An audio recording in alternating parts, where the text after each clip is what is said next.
올해 50세인 뇌경색으로 죽을 고비를 넘긴 어떤 여성분의 이야기입니다.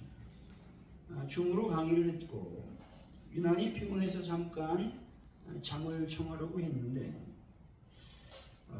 남편이 비가 오니 드라이브를 가자고 전화가 왔습니다. 피곤하지만 늦은 점심 먹을 생각에 같이 가는데 이상하게 오른쪽 팔과 다리에 힘이 빠져 남편한테 말했더니 배가 고파서 그래 라고 말하며 휴게실로 들어갔습니다. 근데 점점 더 굳어가는 느낌에 남편이 이상함을 느끼고 대학병원 응급실로 갔습니다. 그런데 차에서 내리는 순간 오른쪽 몸에 경직이 심해져 땅에 곤두박질 치며 거의 의식이 없어 손가락 하나 까딱할 수 없었습니다. 다행히 응급치료를 받았고 3일 만에 자신의 발로 걸어 나왔다는 것이죠. 이분이 얘기하죠. 이것이 어찌 기적이 아니겠습니까? 라고 말합니다. 이분은 이런 경험을 통해 이런 고백을 합니다. 나의 환경에 도움이 되지 않았던 남편에게 감사함이 없었습니다. 나 자신을 사랑하지 못했습니다. 그런데 이 경험을 한 후 아침에 불어오는 바람, 건강하게 내 손으로 밥을 먹을 수 있는 기쁨 등 감사하지 않을 일이 없어졌습니다. 모든 것이 감사해졌습니다. 라고 말했다는 것이죠. 이때 그냥 잤다면, 남편의 전화를 받지 않고 그냥 잤다면 아마 저 하늘나라 가 있을 것입니다. 이분은 죽음의 위기를 넘고서야 일상에 대한 감사를 했습니다. 감사를 배우지 않으면 일상의 삶이 불만이며 불평이고 원망이라는 겁니다. 익숙한 것에 감사할 수 있는 은혜가 여러분 진정한 감사인 것이죠. 아침에 호흡하며 일어날 수 있는 것이 은혜가 감사라는 겁니다. 내 손으로 밥을 먹고 걸을 수 있는 기쁨 역시 익숙한 것에 대한 감사인 것이죠. 호흡할 수 있도록 공기를 주신 것에 대한 깊은 감사를 한다면 그 어떤 것도 감사하지 못할 것이 없을 것입니다. 어떤 의사 선생님의 5가지 감사의 내용입니다. 자기 전에 5가지의 구체적인 감사의 어떤 상황을 적어보라고 명령합니다. 그러면 점점 두피질이 활성화되어 아침까지 감사하는 마음이 지속된다는 것이죠. 그럼 일어날 때 기분이 어떨까요? 매우 좋겠죠. 이분은 이런 감사를 했습니다. 아무 탈 없이 출퇴근할 수 있게 도와준 지하철, 버스 기사분들에게 감사합니다. 나의 치료를 받아준 환자분들에게 진심으로 감사합니다. 나의 치료를 도와준 직원 여러분들에게 진심으로 감사합니다. 나의 글을 읽으러 와주신 여러분들에게 진심으로 감사합니다. 나를 진심으로 사랑해주는 가족분들에게 진심으로 감사합니다. 라고 말했습니다. 여러분, 평범한 일상에 대해 얼마나 감사하고 계십니까? 이런 말이 있죠. 항상 감사하는 마음을 갖고 사는 사람에게는 감사거리만 생기고 불평만을 일삼는 투덜이에게는 불평거리만 생깁니다.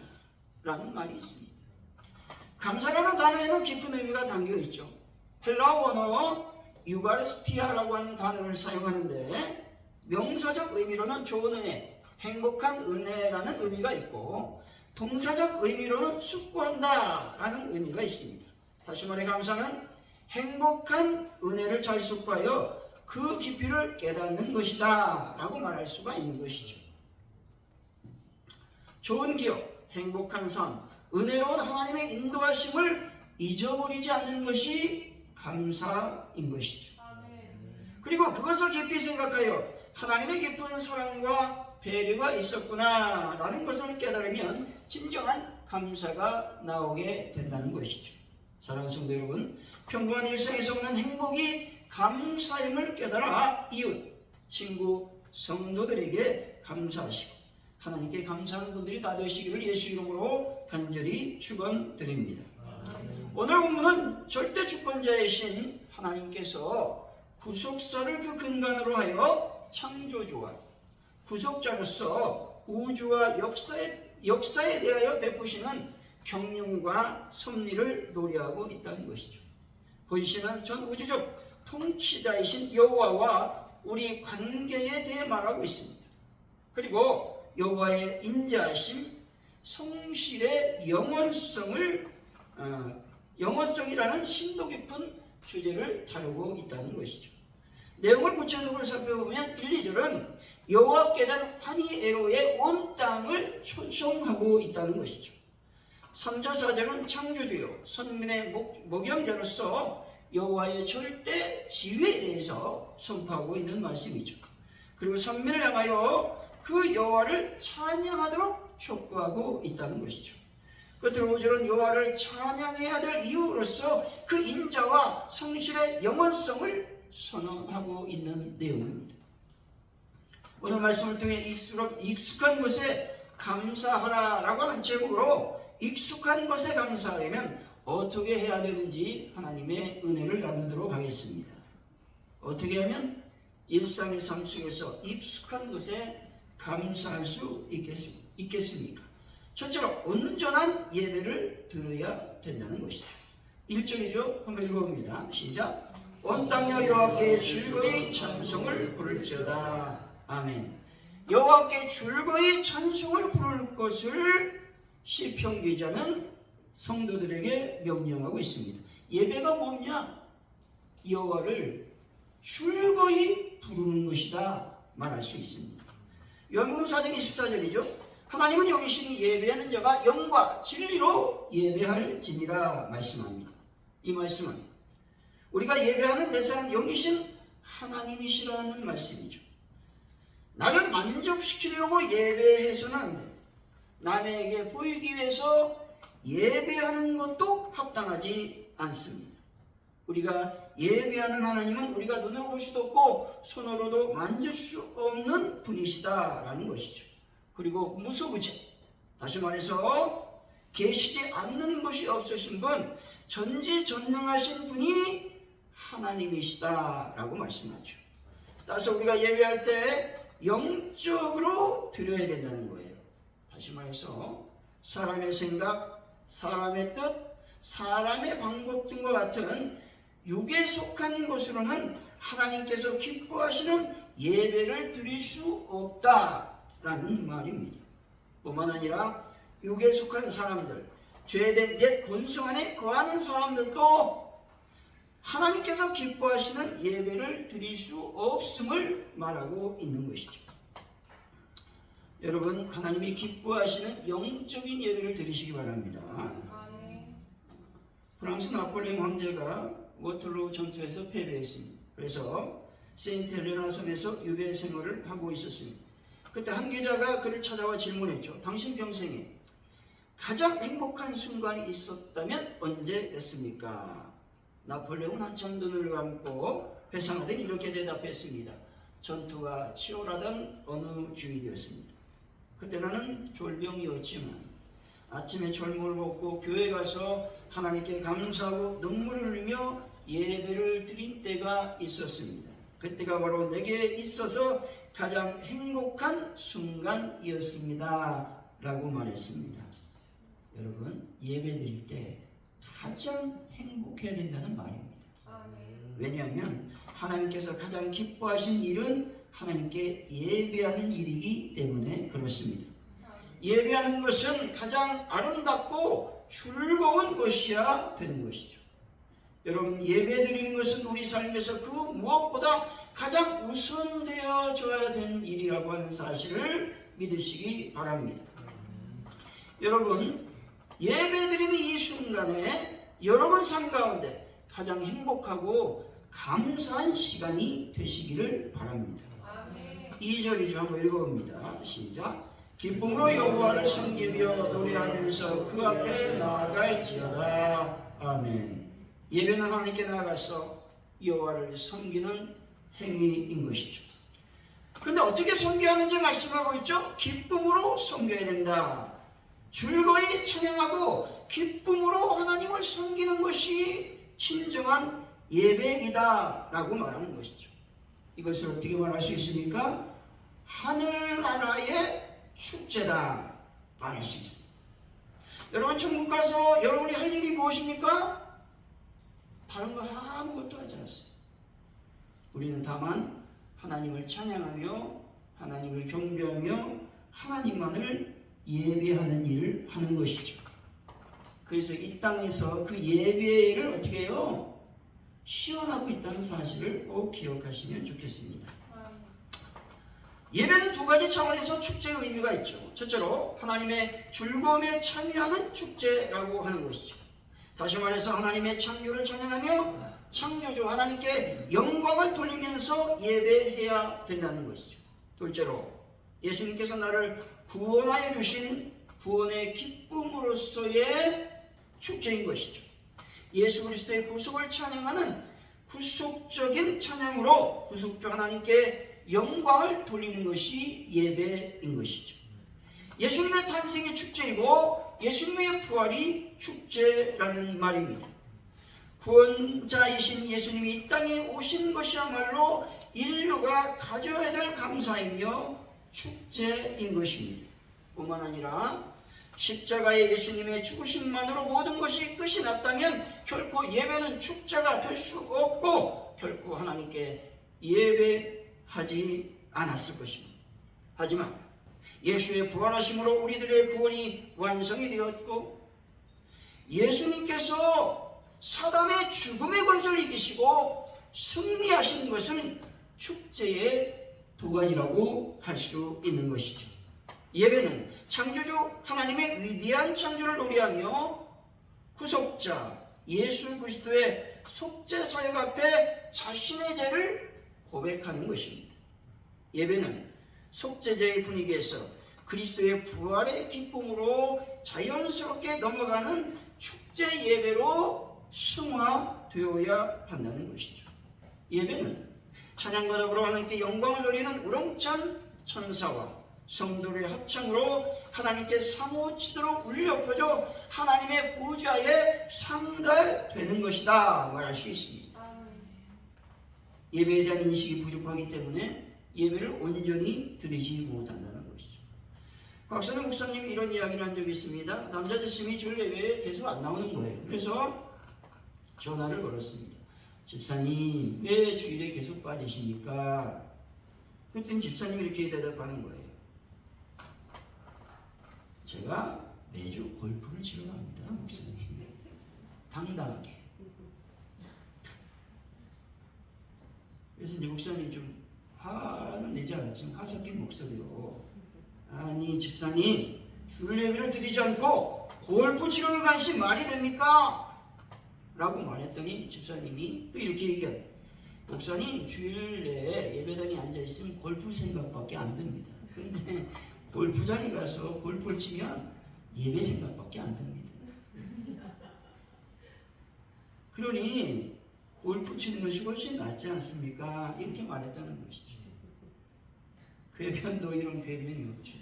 황당한 변명이요 궤변이라는 것이죠. 이분은 예배가 무엇인지 왜 예배를 드려야 하는지 모르기 때문에 예배를 소홀히 하고 있는 것이죠.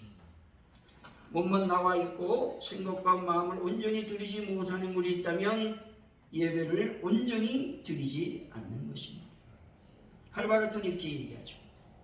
예배의 중요성을 제시하면서 예배는 가장 중요한 것이고 가장 긴급한 것이며 가장 영광스러운 일이다 라고 말했습니다. 여러분 예배가 여러분 인생 가운데 가장 중요하고 긴급한 것이며 가장 영광스러운 일이 되시기를 바랍니다. 신명기 6장 5절이죠. 너는 마음을 다하고 뜻을 다하고 힘을 다하여되 하나님 여호와를 사랑하라 말씀합니다. 하나님을 어떻게 사랑해야 됩니까? 여러분의 마음을 다하고 힘을 다하고 뜻을 다해서 사랑해야 됩니다. 하나님을 사랑하는 외적 표현이 예배인 것이죠. 다시 예배를 드릴 때는 여러분의 마음을 다하고 뜻을 다하고 힘을 다해 드려야 하는 것이죠. 이 말이 무슨 말입니까? 예배를 드릴 때 여러분의 전부를 드려 예배하라고 말하고 있습니다. 사랑하는 성도 여러분, 여러분의 인생 전부를 하나님께 드려 예배함으로써 예배가 축제가 되시고 늘 감사하는 삶을 살아가는 분들이 되시기를 예수 이름으로 간절히 축원드립니다. 어떻게 하면 일상의 삶 속에서 익숙한 것에 감사할 수 있겠습니까? 둘째로 하나님께서 나의 아버지이심을 알아야 되는 것입니다. 3절이죠. 한번 읽어봅니다. 시작. 여호와가 우리 안에 계신 줄 너희는 알지.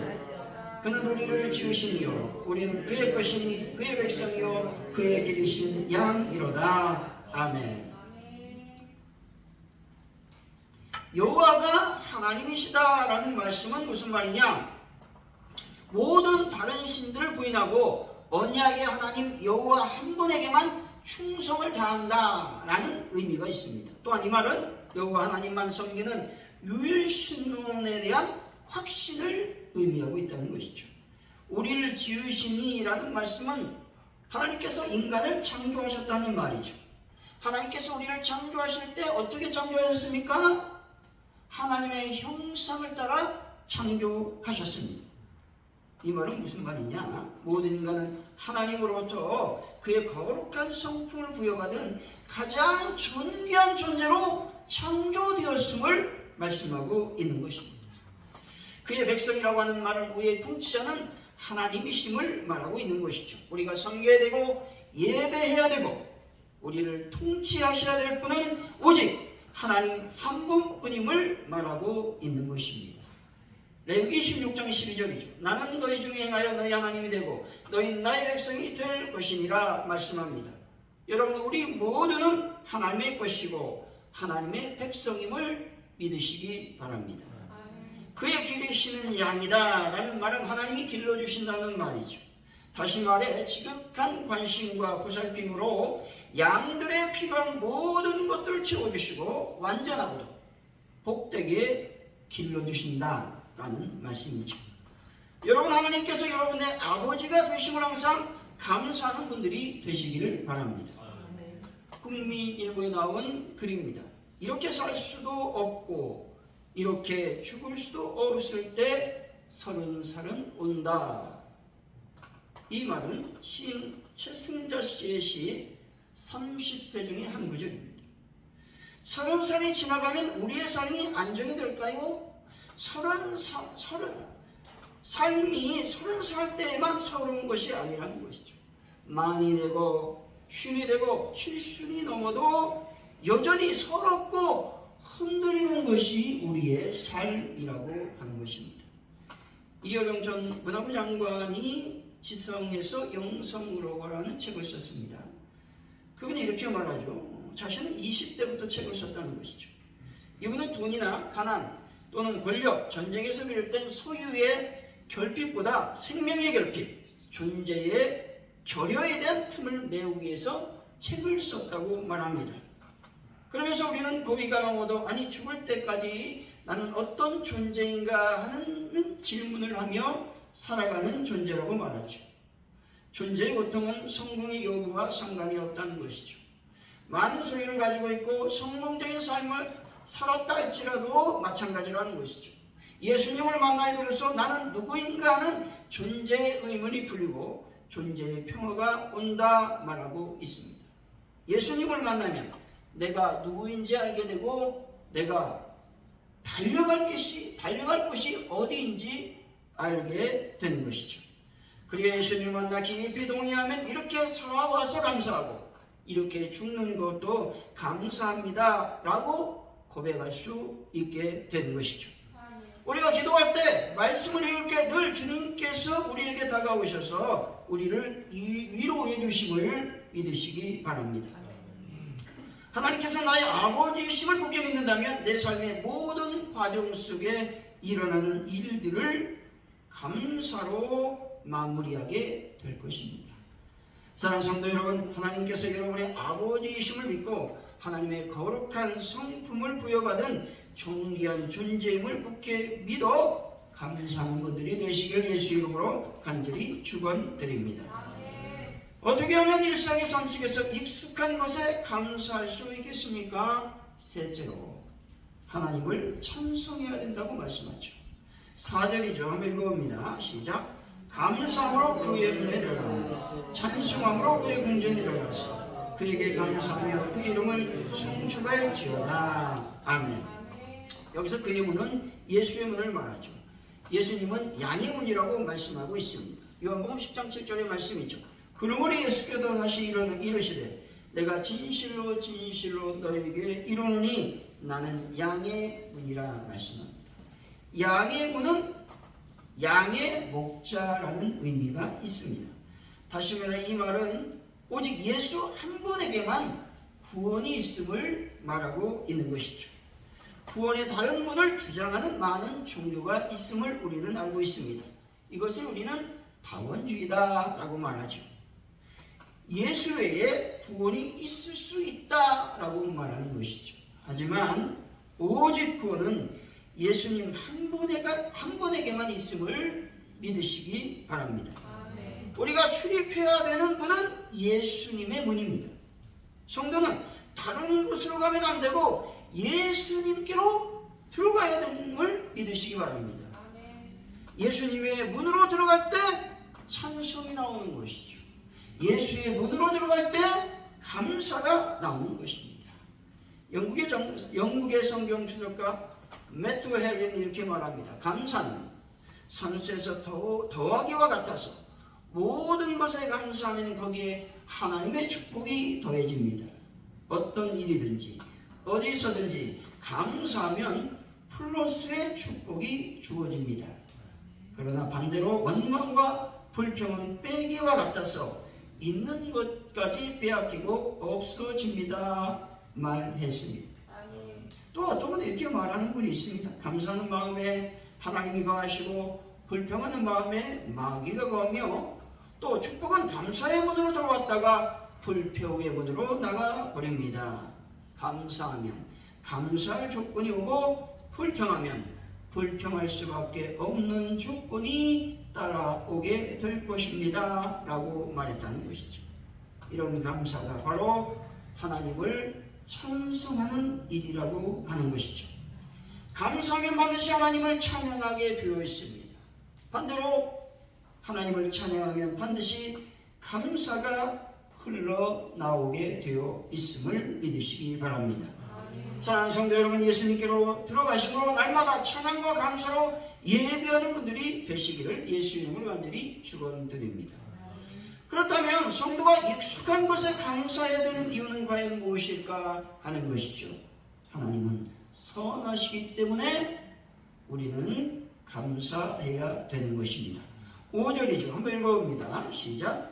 여호와는 선하시니 그의 인자하심이 영원하고 그의 성실하심이 대대에 이르리로다. 아멘. 하나님께서 선하시기 때문에 우리는 날마다 감사해야 되는 것이죠. 마음이 가난하고 이별의 아픔이 있고 나의 삶의 불확실함이 나를 덮친다 할지라도 감사해야 되는 이유는 하나님은 선하시기 때문에 그렇습니다. 이용규 선교사님이 몽골에서 사역하실 때 한 중학생이 찾아와서 자신의 인생을 얘기하면서 인생을 포기하고 싶다는 것이죠. 여러 가지 어려움이 닥쳐왔어. 며칠 전은 동생은 자살해서 죽었고 가정은 매우 힘든 상황이었다는 것이죠. 그랬을 때 선교사님은 그를 위로하지 않습니다. 이런 질문을 던집니다. 너는 하나님 한 분으로 충분하냐? 이런 질문을 던집니다. 여러분들은 하나님 한 분만으로 만족하십니까? 다른 무엇이 더 필요하십니까? 어떤 것이 있어야 만족하시겠습니까? 하나님 한 분만으로 만족하는 분들이 되시기를 바랍니다. 선하신 하나님 인자하시고 성실하십니다. 인자하다라는 말은 사랑한다라는 말이죠. 무조건적인 사랑을 베풀어 주시고 나를 돌보시는데 한 채 오차도 없이 성실한 분이 하나님이심을 줄 여러분들은 믿으시기 바랍니다. 결론적으로 익숙한 감사를 하려면 하나님을 예배해야 되고 하나님께서 나의 아버지이심을 알고 믿어야 되는 것이죠. 또 하나님을 찬양해야 되는 것입니다. 사랑하는 성도 여러분, 모든 것을 다 놓쳐도 하나님 한 분만을 놓치지 마시고 늘 감사하는 분들이 다 되시기를 예수 이름으로 간절히 축원드립니다. 기도합니다. 하나님 아버지 감사합니다. 오늘 나에게 일어나는 모든 일상의 사건들을 감사로 받을 수 있도록 하나님 아버지 도우시고 인도하여 주옵소서. 그래서 늘 하나님을 찬양하며 하나님께 모든 것을 맡기는 저희들의 삶이 되게 하여 주옵소서. 감사합니다. 예수님의 이름으로 기도하옵나이다. 아멘.